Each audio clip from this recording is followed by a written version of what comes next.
The Bennington 250 Committee worked very hard to put together an educational experience about the capture of Fort Ticonderoga for fourth graders in the entire district of the SVSU. We were fortunate enough to tag along with a group of fourth graders from Monument Elementary as they went from the Bennington Museum through the Old First Church Cemetery to the Old First Church itself, and then they met someone very important, followed by a tour of the Bennington Monument. Learning about the capture of Fort Ticonderoga. You have some really cool places to check out. Today's adventure is all about the capture of Fort Ticonderoga, which happened 250 years ago. On May 10th, actually. So, next weekend is the official 250th anniversary of the capture of this fort, which was, at that time, a British fort. And this was during the Revolutionary War, when the American colonies were fighting for independence from the British, right? So this was a British fort. But Fort Ticonderoga is 90 miles away from here, and it's in New York. So why do we talk about the capture of Fort Ticonderoga here in Bennington? Why is it so special to us? Yeah? Green Mountain Boys, which were fighting for the Vermont's independence. Fort Ticonderoga. Yeah, it has to do with the Green Mountain Boys, right? And a guy by the name of Ethan Allen. Heard of him? Yeah. So Ethan Allen, along with Benedict Arnold. You heard of Benedict Arnold? He's pretty famous because later he changed sides. He started out on the side of the Americans, but then he got mad about something and he changed sides and became what we call a traitor. Yeah? But for now, he was on the same side. So he and Ethan Allen were kind of in charge of this thing. So they and 83 Green Mountain Boys attacked in the middle of the night.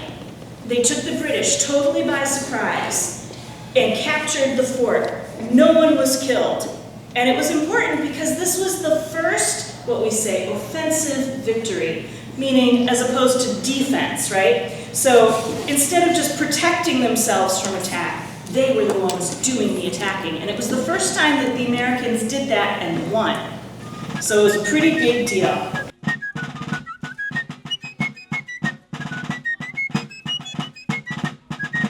As these young learners ventured through the Old First Church Cemetery, they stumbled upon an old history teacher, Mr. Caswell, who gave them a great history lesson about the significance of this monument in the Old First Church Cemetery, dedicated to those who fought in the Battle of Bennington. You kids, this commemorates some of the people that died at the battle. Many people died. 13 American soldiers from New Hampshire are buried here, right beneath you. Ethan Allen, do you remember him? Yes. Yeah, his house, old house grounds are right over there in the corner. All right. The British were not the only ones who fought against us. All right. The Germans came and helped them from the area of Hessians and Brunswick. If you have a chance, go and look at it yourself. It's an amazing piece of history.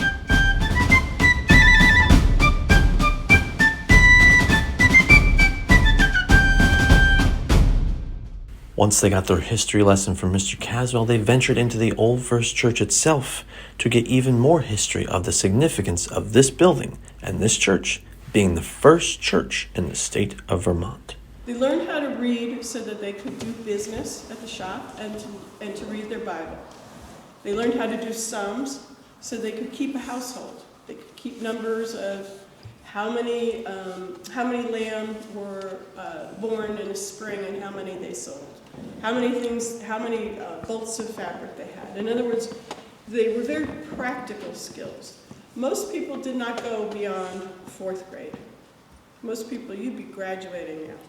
Some people might go on for a little bit more education. Boys that wanted to become a minister or wanted to become what was called a physician. Some that would become, anything that required a graduate degree was very, very actually unusual. And women had no access to higher degrees. So they were just as smart as they are today. Okay.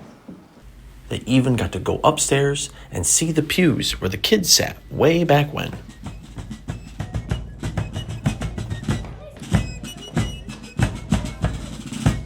Once they left the church, they were greeted by the modern-day Ethan Allen.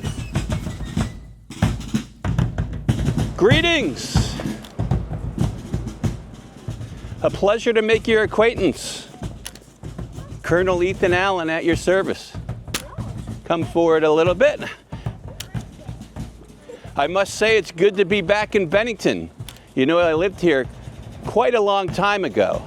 In fact, my house was right there. I lived here with my wife Mary and my 5 children up until the start of the Revolutionary War. You know, there's another place where I spent many hours of my day. The Catamount Tavern. Would you like to see the Catamount Tavern? Yes. Well, follow me. It's nice to see you all. Let's walk slowly. It's only a short walk. Did you know that on this patch of grass right there was probably the most important building in Bennington? The Bennington Meeting House. Our children went to school there. Our families went to church there. And every important meeting took place in that building. It's a shame to see it not there anymore. Okay, we're going to cross the road here. Let's wait for this. This road is a lot busier than when I was last here. Okay, I see someone up ahead that I know very well. I'd like you to meet as well.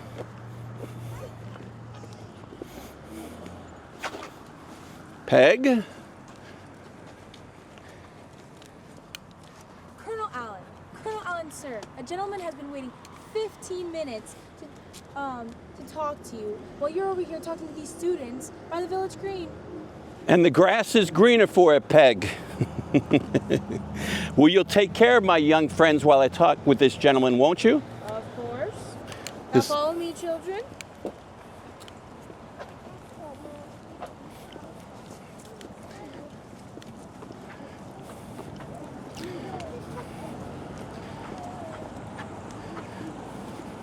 Come on, let's move along. That's what makes you strong, right? Isn't that right, Colonel Allen? We think alike, Peg.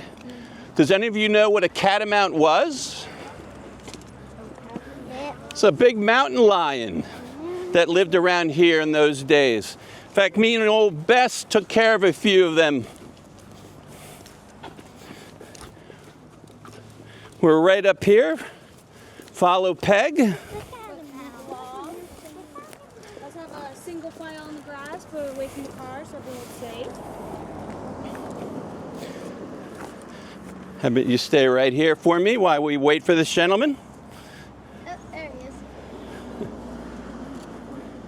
Right there. Peg, I thought you said there was a gentleman here to meet me. Do you? Because he's standing right behind you. You are correct. Colonel Allen, I presume. Captain Edward Mott, the Connecticut Regiment. Here to see the commander of the Green Mountain Boys. You see him before you, Captain Mott.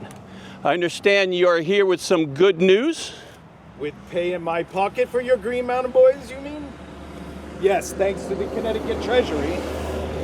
You're a Connecticut man yourself, I hear. A man of these New Hampshire grants now, and these Green Mountains. We are expecting you to muster your Green Mountain Boys. A wise decision. The way I see it, the boys and I are your best hope for success. Thanks to our years of struggling with Yorkers, trying to claim our land, we have become an efficient and feared militia. I have already put out word to them. We have supplies coming from our friends from New York.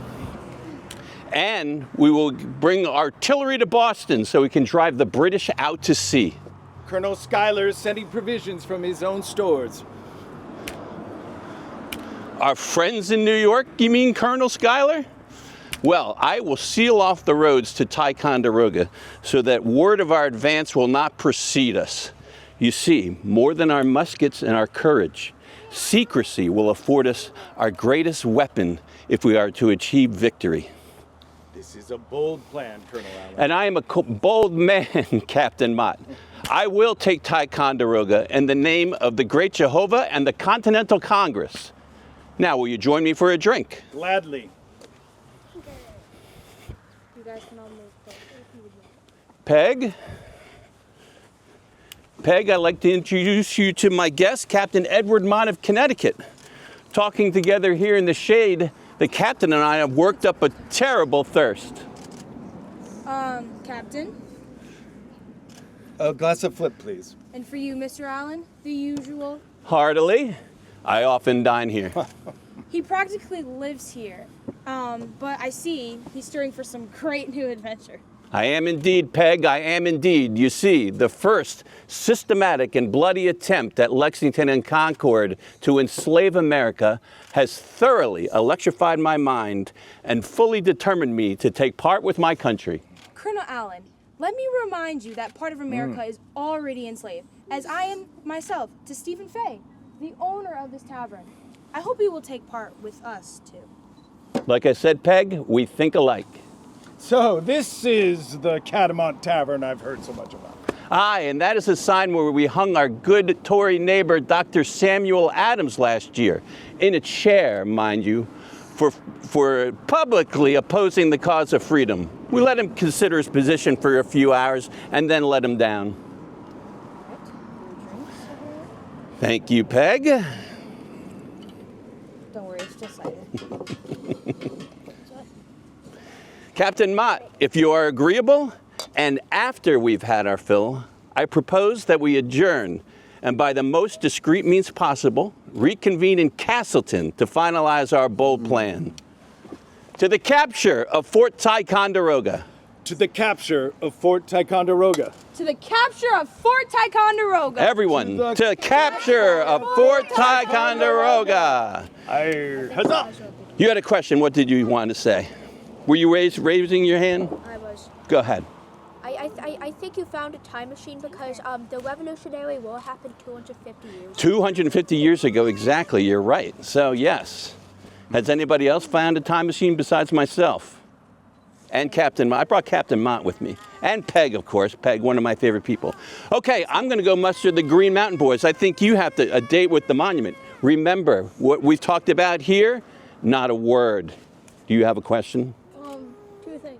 Yes. Number one, is that a real musket? That is a real musket, and this is real powder to shoot that musket. Number two, whose musket was that? Whose musket was it? This was Ethan Allen's musket. Came through a separate time. Okay, it was a pleasure meeting you all. Enjoy your time up at our battle monument.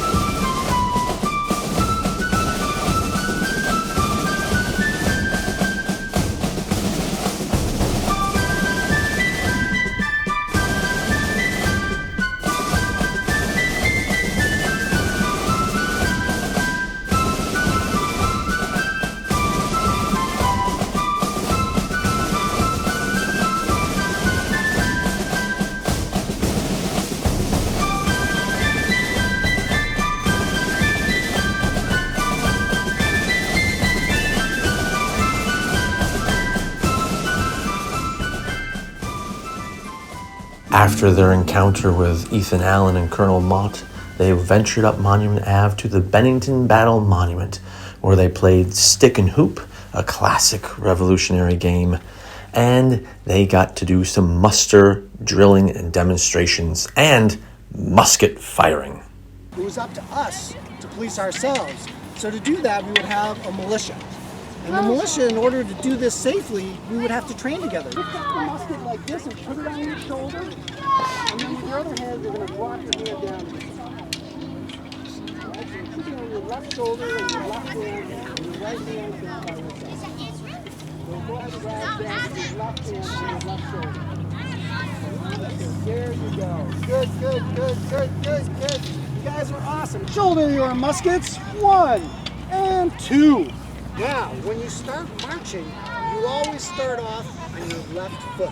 You're going to want to go pretty slowly, so I'm going to be in front of you, okay? And we'll count it out together. Company, take care. Company, forward march. Left, left, left, right, left, left, left. Company, take care.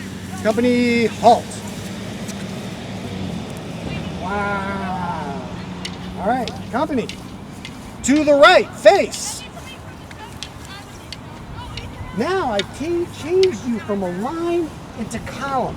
And this is a great way to move around the battlefield. All right, company, take care. To the front, march. Left. Left.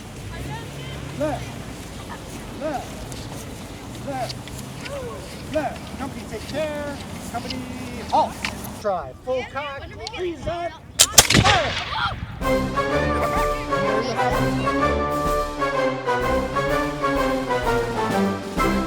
Once they had fun doing all that, the icing on the cake came. They got to go up in the monument and see all of the glorious views that you can see.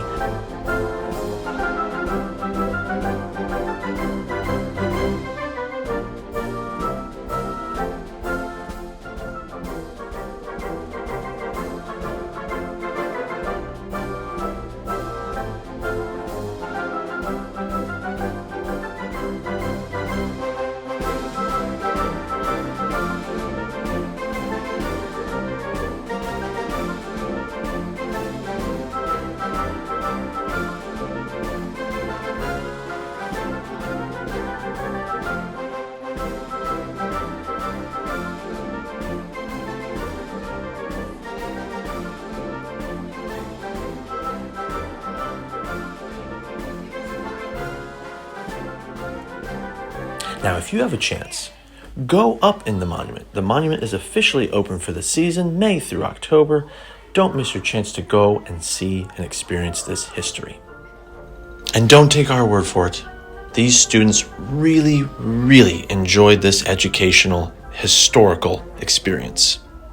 I guess I was just like told about all the stuff and like how most of it all happened, and it was pretty cool. I liked it. And Brock, what was the coolest thing you experienced today? The monument. Going up into it, being able to see the places that I saw, like the Loom Second, which we learned about. I think my experience today was pretty fun.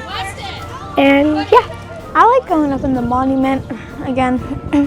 I think it was my third time going up in the monument. It was fun. I liked it. Did you enjoy meeting the modern-day Ethan Allen? Yes. Was that cool? Yeah, that was fun. Nice. Where the Battle of Bennington actually happened, because I thought it happened in Bennington, but it didn't. It happened in Hoosick. I want to learn about it more. I mean, it is fun to learn about Europe, like just like where you are and like what happened and like where you live and like near you live.